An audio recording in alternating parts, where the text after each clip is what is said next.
You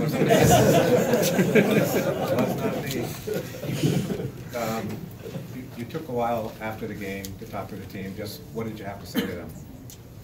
I listened, talked, and there's frustration in there, but we got beat by a good team, and I don't, ultimately we don't need to ride the emotional roller coaster. We need to get a lot better.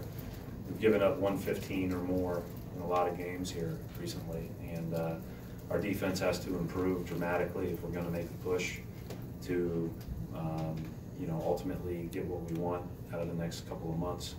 I thought we got good looks for the most part. We just shot it poorly, but I thought they were really hard to guard. They were really purposeful, and Aldridge was just fantastic. I mean, he, we doubled him. We tried to overhelp. When we did, he found open shooters, and when we didn't, he scored. And he scored on a really good defender in Baines in one-on-one. He was just really, really good, and too much for us. Every time we made a run at him, he made it difficult. You said you listened. What did players have things to say? Or? Yeah. I mean, and that's not all that unusual. I mean, we have an open locker room. Guys talk, and so I wouldn't call that a meeting. That's just a normal night. That may have lasted a little bit longer than my typical pregame "see you tomorrow" speech.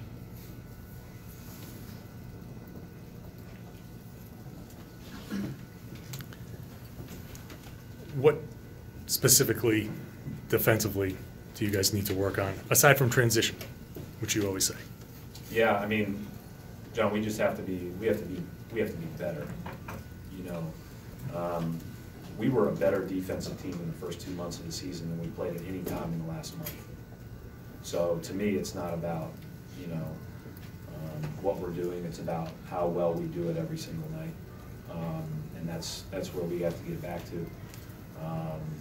And so, we're getting exposed by good teams. Tonight, again, Aldridge was incredible. But at the end of the day, we have to be a lot better for 48 minutes defensively. Brad, it just seems like, last night the 18-point, 18-point lead tonight, kind of just getting blown out. Do you kind of ask yourself how low can this get? What can you do to, how, it just seems like you guys keep taking shots to the chin, and you're staggering, and it's unsure when you guys will kind of get yourselves together. Yeah, that's a good question, Gary. I think that ultimately, like perseverance, grit, I said this before the game, your mettle, it all shows when things are tough. And, but ultimately, that's what we all get paid for. It's not just about riding the wave of the good times and the praise and the pats on the back. It's about buckling down when things are hard, getting back up off the mat, writing your own ending, and doing everything you can to be the best you can when it's all on the line. You hope that these are all, things that we can take with us. I don't think we've given any reason to suggest that right now. But I think ultimately, we'll see how the rest of this story plays itself out. Coach, about the interconnectedness, difficulty shooting threes tonight. Does that translate into the lack of problem with the offensive execution as well? Or I'd have to go back. That's a great question. I didn't think we were unbelievable execution-wise on offense. I think they do a great job defensively. Their defense in the last 12, 15 games has been outstanding. At the same time, I thought that we did miss some open ones, but I don't want to be a team, and I've never been a part of a team that was solely reliant on whether you make shots or not. And right now, in the last month, that's our deal. We're just relying on whether we make shots, and instead of being buckle down, get stops, find a way to win. Nothing better than winning when you're 5 for 35 or 7 for 35 from three. That means you've figured out what's important, and you're going to play to that every night. Yeah, because I thought the last group played more loose and free, moving the ball. Yeah, I think it's easier to play loose when you're down 20 though, too, but that's a good point. And, you know, everybody wants to see Monroe do well. Everybody wants to see, you know, Shemi and Brad and PJ and Gershon do well. And, you know, obviously hate that they got put in that circumstance. I actually thought Gershon gave us a lot of good minutes last 2 nights, which I'm excited about.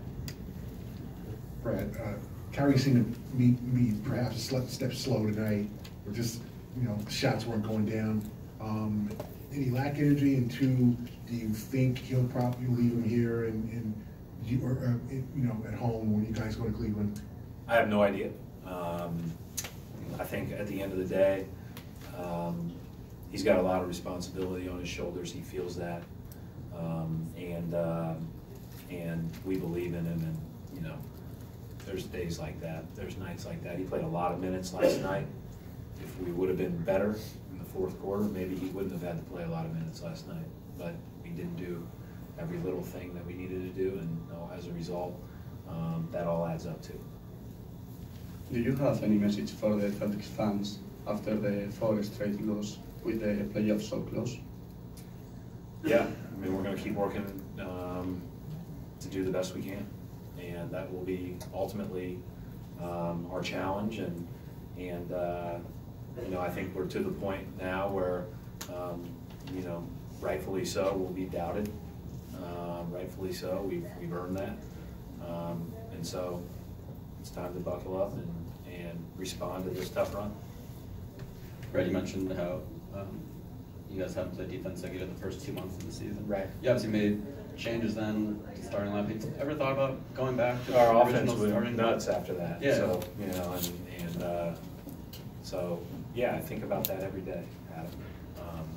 But I don't know if it's the original starting lineup. I don't know if it's, you know, better rotations. I think you're always thinking about that. And inevitably, you can make a case for everything. And you can go through every game this year and make a case, you know, and look at it because of, we have a lot of guys that are fairly alike. And, you know, the one thing that as we move forward, we are going to need, you know, based on our matchup, to settle on the best things for each series. But I don't know that that'll be our starting lineup that we've been starting. Final two questions, Tim? But I'm more worried about the last 42 minutes than the first 6. So I do think that that's another factor in that. When you talk about the defense not being as good for last month, when you talk about you know, the team being reliant on making shots or not, do you think a lot of this comes down to just effort on defense, or is it go beyond that? I think we can. I think we can play with more substance as a team on both ends. Right, just going back to, you know, not even the starting changes, but any kind of changes, tweaks right now. How, you know, with just 8 or 7 games left, obviously you guys want to get in some rest too for guys. How just, you know, tight is it right now to do anything like that? Yeah, I mean, and we've shot ourselves in the foot all year from that standpoint, right? I mean, I think ultimately you do want to get some rest. You do need some rest. Kyrie will need some time off.